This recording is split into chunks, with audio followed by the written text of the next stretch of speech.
Chapter 4 is called The Museum Thieves. Mr. and Mrs. O.J. Dart lived in the apartment above the lamb chops. Mr. Dart was an important man, the director of the famous Museum of Art downtown in the city. Stanley Lambchop had noticed in the elevator that Mr. Dart, who was ordinarily a cheerful man, had become quite gloomy, but he had no idea what the reason was. And then at breakfast one morning, he heard Mr. and Mrs. Lambchop talking about Mr. Dart. "I see," said Mr. Lambchop, reading the paper over his coffee cup, "that still another painting has been stolen from the famous museum. It says here that Mr. O.J. Dart, the director, is at his wit's end." "Oh dear, are the police no help?" Mrs. Lambchop asked. "It seems not," said Mr. Lambchop. "Listen to what the chief of police told the newspaper. We suspect a gang of sneak thieves. These are the worst kind. They work by sneakery, which makes them very difficult to catch. However, my men and I will keep trying. Meanwhile, I hope people will buy tickets for the policeman's ball and not park their cars where signs say don't." The next morning, Stanley Lambchop heard Mr. Dart talking to his wife in the elevator. "These sneak thieves work at night," Mr. Dart said. "It is very hard for our guards to stay awake when they have been on duty all day. And the famous museum is so big, we cannot guard every picture at the same time. I fear it is hopeless, hopeless, hopeless." Suddenly, as if an electric light bulb had lit up in the air above his head, giving out little shooting lines of excitement, Stanley Lambchop had an idea. He told it to Mr. Dart. "Stanley," Mr. Dart said, "if your mother will give her permission, I will put you and your plan to work this very night." Mrs. Lambchop gave her permission. "But you will have to take a long nap this afternoon," she said. "I won't have you up till all hours unless you do." That evening, after a long nap, Stanley went with Mr. Dart to the famous museum. Mr. Dart took him to the main hall, where the biggest and most important paintings were hung.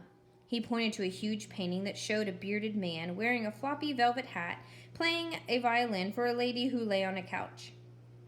There was a half-man, half-horse person standing behind them, and 3 fat children with wings were flying around above. That, Mr. Dart explained, was the most expensive painting in the world. There was an empty picture frame on the opposite wall. We shall hear more about that later on. Mr. Dart took Stanley into his office and said, "It is time for you to put on a disguise." "I already thought of that," Stanley Lambchop said, "and I've brought one. My cowboy suit, it has a red bandana that I can tie over my face. Nobody will recognize me in a million years." "No," Mr. Dart said, "you will have to wear the disguise I have chosen." From a closet he took a white dress with a blue sash and a pair of shiny little pointed shoes, a wide straw hat with a blue band that matched the sash, and a wig and a stick. The wig was made of blonde hair, long and done in ringlets.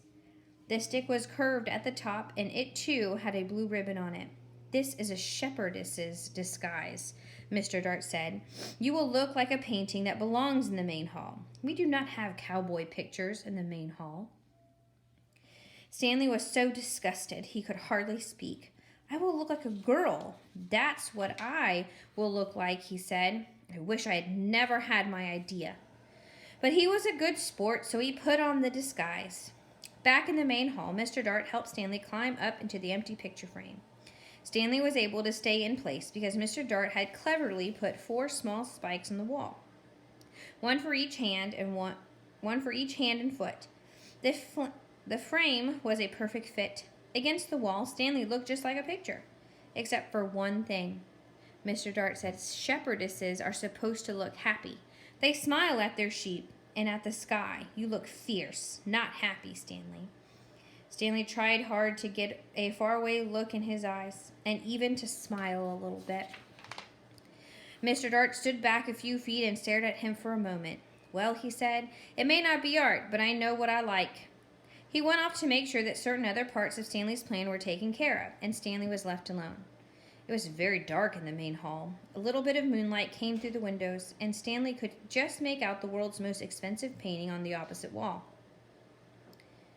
He felt as though the bearded man with the violin and the lady on the couch and the half horse person and the winged children were all waiting, as he was, for something to happen.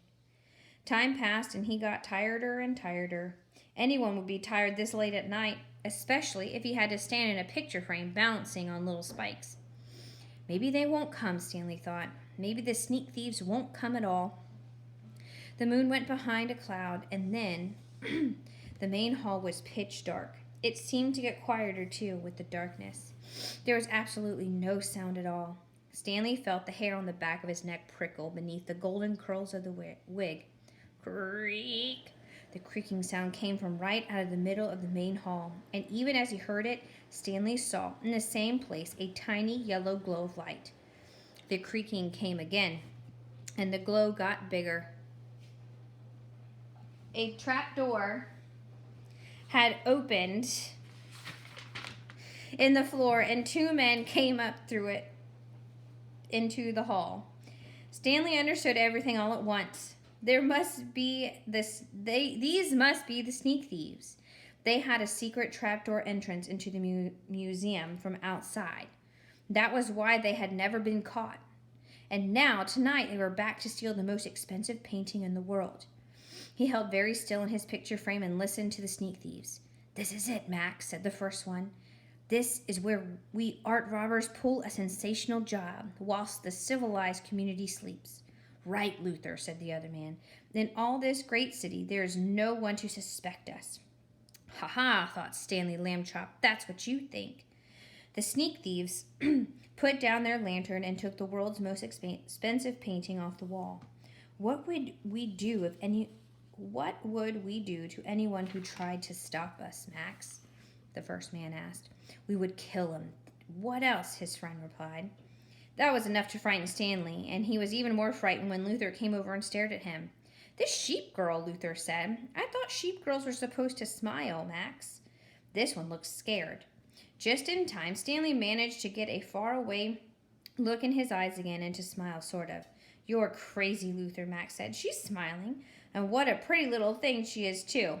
That made Stanley furious. He waited until the sneak thieves had turned back to the world's most expensive painting, and he shouted in his loudest, most terrifying voice, "Police! Police! Mr. Dart! The sneak thieves are here!" The sneak thieves looked at each other. "Max," said the first one very quietly, "I think I heard the sheep girl yell." "I think it did too," said Max in a quivery voice. "Oh boy, yelling pictures. We both need a rest." "You'll get a rest, all right," shouted Mr. Dart, rushing in with the chief of police and lots of guards and policemen behind him. "You'll get arrested, that's what. Ha, ha, ha." The sneak thieves were too mixed up by Mr. Dart's joke and too frightened by the policemen to put up a fight. Before they knew it, they had been handcuffed and led away to jail. The next morning in the office of the chief of police, Stanley Lambchop got a medal. The day after that, his picture was in all the newspapers. We'll stop.